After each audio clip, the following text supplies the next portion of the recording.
J'ai envie de vous parler du comment, ou en tout cas, quelles raisons font que les gens viennent me rencontrer en tant que praticienne en soins chamaniques.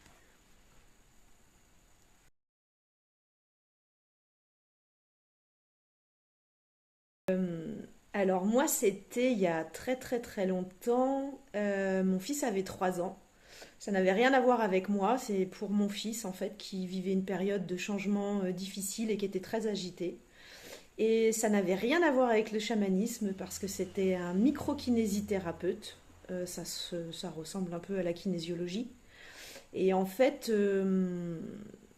quand mon fils a fait une séance, j'ai vu les changements sur lui et je me suis dit waouh, j'ai envie d'essayer alors que je me sentais bien, hein. Je ne ressentais pas de besoin de consulter, mais de voir les changements que ça a engendré chez lui, j'ai eu envie d'essayer. Et j'ai fait la première séance. Et dès la première séance, je me suis mise à passer une nuit complète de sommeil. Et je m'étais même pas rendu compte que ça faisait 3 ans en fait que je dormais plus, ou très peu. Et donc je me suis dit, mais en fait je crois que je vais bien, mais en fait non, pas du tout. Je me suis simplement habituée à vivre avec des choses qui sont souffrantes. Parce que bah faut avancer, faut s'occuper, enfin on a le quotidien, faut travailler, etc. Et du coup, j'ai pris conscience que bah en fait je vais pas si bien que ça et que là ça m'a fait du bien simplement de retrouver le sommeil. Et du coup j'ai eu envie de continuer. Et je suis restée beaucoup sur tout ce qui est de l'énergétique, mais je me suis laissée porter en fait avec les gens que je rencontrais, et les choses qui se passaient dans ma vie. Et du coup, bah, depuis, ça fait plus d'une vingtaine d'années maintenant que je fais des soins, de la thérapie. J'alterne en fonction de ce qui se passe. Voilà.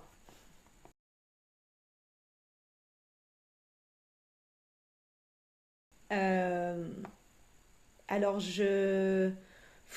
la première rencontre avec le chamanisme, bah, très chamaniquement, c'est-à-dire que j'étais arrivée à un point dans ma vie où en fait j'ai une période de ma vie, j'en ai eu plusieurs des périodes de ma vie où j'envoie tout valser, je reprends tout à zéro.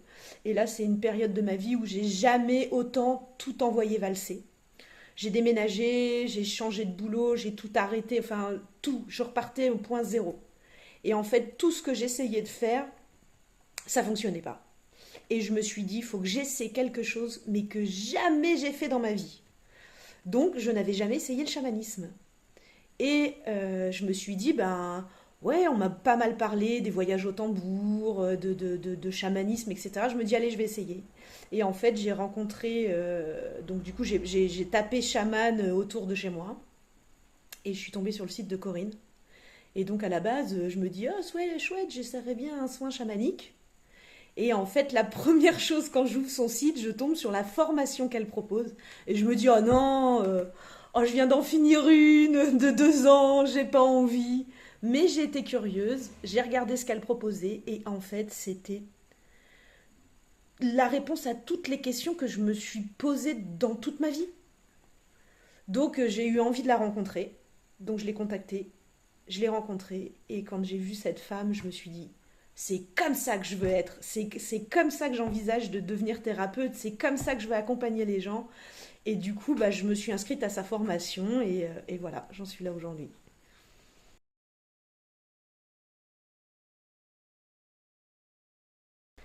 Alors, c'est deux types de personnes qui viennent.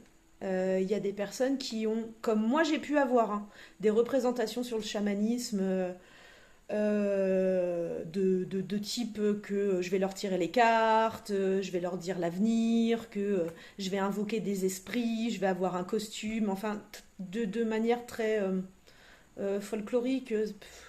Euh, Peut-être pas, mais en tout cas, ils attendent vraiment quelque chose de magique, quoi. Enfin, voilà. Et puis, j'ai d'autres types de personnes qui, au final, ont déjà rencontré des gens au niveau de l'énergétique et qui, du coup, ont essayé beaucoup de choses et qui se retrouvent coincés. Alors, souvent, ces gens-là, ils me sont envoyés où là, vraiment, ils pensent que soit ils ont des entités, qu'ils ont des douleurs dans le corps, ils ont essayé plein de choses, ça coince et ils ont envie, mais comme moi quand j'ai rencontré le chamanisme, ils ont envie d'essayer quelque chose qui est complètement différent. Et du coup, ils viennent me rencontrer et là, en général, quand c'est dans des conditions comme ça, c'est des séances, c'est vraiment des belles séances, quoi.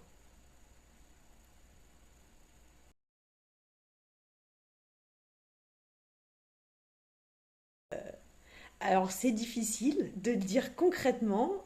Disons que j'ai une base. Voilà, quand je fais un soin chamanique, j'utilise la plume, la sauge, le magnétisme de mes mains, un cristal de soin. Voilà, ça c'est la base. Ok. Sauf qu'en fonction des personnes, c'est toujours différent. C'est-à-dire qu'il y a des moments, des gens viennent me voir pour un soin et au final, on termine. Enfin, on fait pas de soins et on discute, on échange, il y a des émotions qui viennent, on prend le tambour océan et ça finit en relaxation. Il y a des personnes où du coup, bah oui, effectivement, il y a des trucs pas très cool qui se passent et que bah, il faut des fois 2 séances, 3 séances. Et puis il y a des personnes, en fait, bah, c'est simplement un nettoyage et elles repartent, elles sont bien. Donc c'est assez un soin chamanique, voilà. Il y a une base, mais ce qui se passe pendant un soin chamanique, il peut avoir des fois un papa décédé, un grand-père qui vient délivrer un message et ce que je veux dire, c'est que la personne, elle peut venir me voir parce que elle se sent fatiguée ou qu'elle a mal à un endroit à droite, et au final, elle repart avec un message de son père qui lui dit tel ou tel message, et que ça n'avait rien à voir avec ce pourquoi elle venait me consulter. Donc voilà.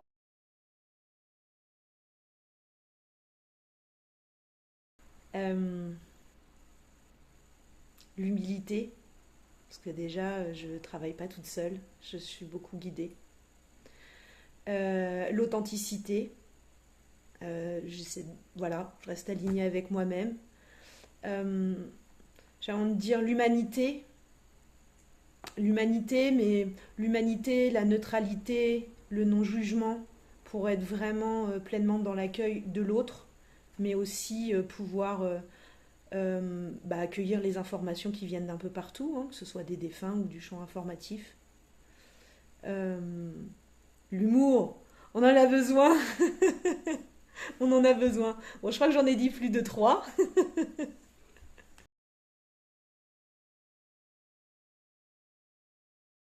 Hum, J'ai beaucoup de gens avec qui je discute du chamanisme qui ont des représentations qui peuvent aussi faire peur. Et, et en fait, eh ben, ce que je leur dis, mais le chamanisme, en fait, bah, venez essayer. Restez pas avec vos représentations. Euh, Parce que souvent, au premier abord, c'est quand même une reconnexion à soi, c'est une rencontre avec soi et avec son âme. Et c'est souvent des beaux moments de libération et c'est joyeux. Donc essayez. La peur est tellement quelque chose qui, tout au long de notre vie, nous enferme et nous empêche de nous ouvrir à des espaces, mais tellement plus légers et plus joyeux et rencontrer les autres et se rencontrer soi. Donc voilà, c'est le petit mot de la fin. Expérimentez, essayez, découvrez.